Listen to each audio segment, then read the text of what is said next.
ആദ്യം ഞാനൊരു കപ്പ എടുത്തു. ഇതിനി നമുക്ക് പൊളിച്ച് അരിഞ്ഞെടുക്കണം.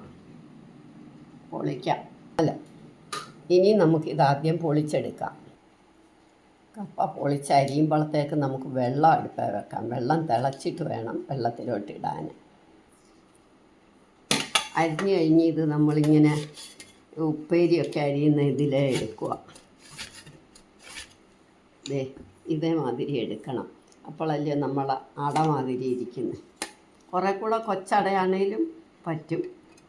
വലിയ ഇടയായിട്ട് ഞാനിപ്പോൾ ഇത്തിരി വലിയ ഇടയായിട്ടാണ് എടുക്കുന്നത്.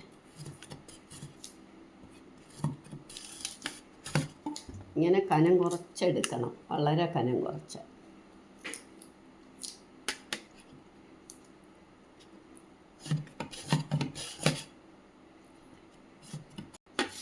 ഇന്ന് വിഷു ആണല്ലോ, അപ്പോൾ ഇന്ന് നമുക്കിതാ കപ്പയാ പായസം. ഒരുപാട് കപ്പ ഇരിപ്പുണ്ട് ഇവിടെ, അതുകൊണ്ട് ഞാൻ കപ്പ പായസം വെക്കുക. ഇന്നത്തെ വിഷു നമുക്ക് ഈ ആണ്ടിൽ കപ്പ പായസം, കപ്പ കൊണ്ട് അടപ്രഥമൻ ഉണ്ടാക്കുക.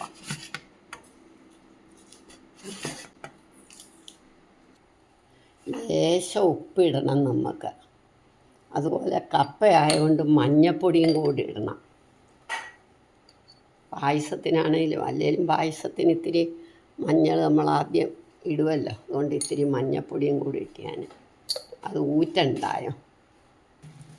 ഇപ്പം നമ്മുടെ വെള്ളം വെട്ടി തിളച്ച് നമുക്ക് അതിനകത്തോട്ട് ഇടാല്ല. ഒരു തിള വന്നാൽ നമ്മളിങ്ങി എടുക്കണം, കലങ്ങരുത്.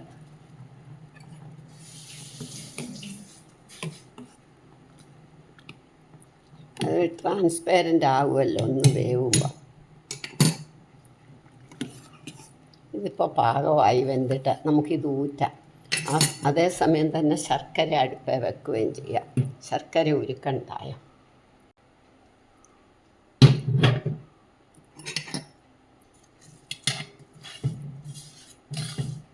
തുള്ളി വെള്ളം ഒഴിക്കണം.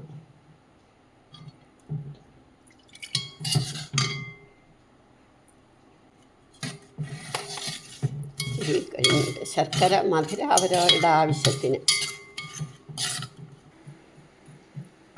ഇതൊരു വലയ്ക്കകത്ത് ഇങ്ങനെ ഊറ്റണം. എന്നിട്ട് നമ്മൾ കുറച്ച് തണുത്ത വെള്ളത്തോടെ ഒഴിച്ച് ഊറ്റണം. പൈപ്പിൽ തണുത്ത വെള്ളവും കൂടെ.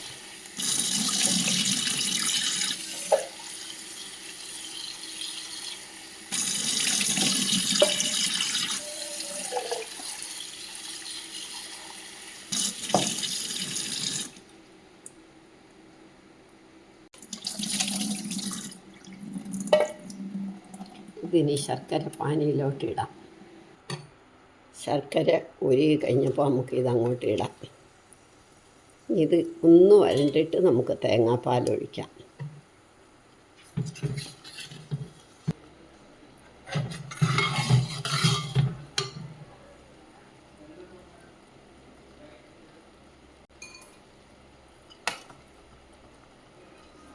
ഞാൻ 2 പാലേ എടുത്തിട്ടുള്ളൂ. 2ാം പാൽ ആദ്യം ഒഴിക്കാം. ഇനി ഇതൊന്ന് വഴറ്റിയിട്ട് നമുക്ക് 1ാം പാലൊഴിക്കാം. അപ്പം നമ്മുടെ 2ാം പാലൊക്കെ വറ്റി നല്ല പാകമായി. ഇനി നമുക്ക് 1ാം പാലൊഴിച്ച് അങ്ങ് നിർത്താം. നല്ല അടപ്രഥമൻ സിമ്മാക്കി വെച്ചിട്ട് നമുക്ക് തേങ്ങാക്കൊന്ത് വറുത്തിടാം.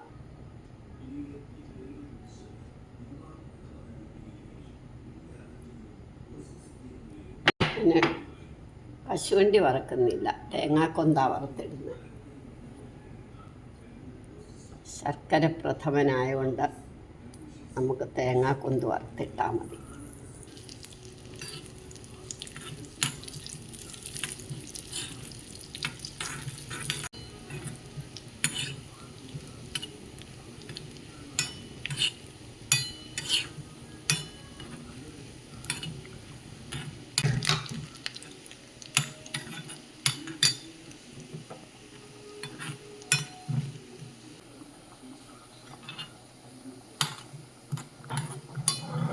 സ്റ്റൗവൊക്കെ ഓഫാക്കി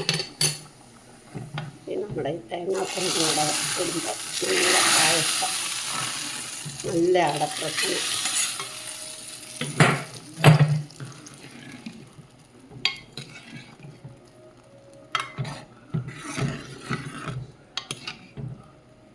ഇനി നമുക്ക് കുടിക്കാൻ പാത്രത്തിലോട്ട് എടുക്കാം. സെർവിങ് ഡിഷിലേക്ക് എടുത്ത് വെക്കാം. ഉരുളിയിലായ കാരണം അതിങ്ങനെ ഇരുന്ന് തിളയ്ക്കും അതിൻ്റെ കനം കൊണ്ട്.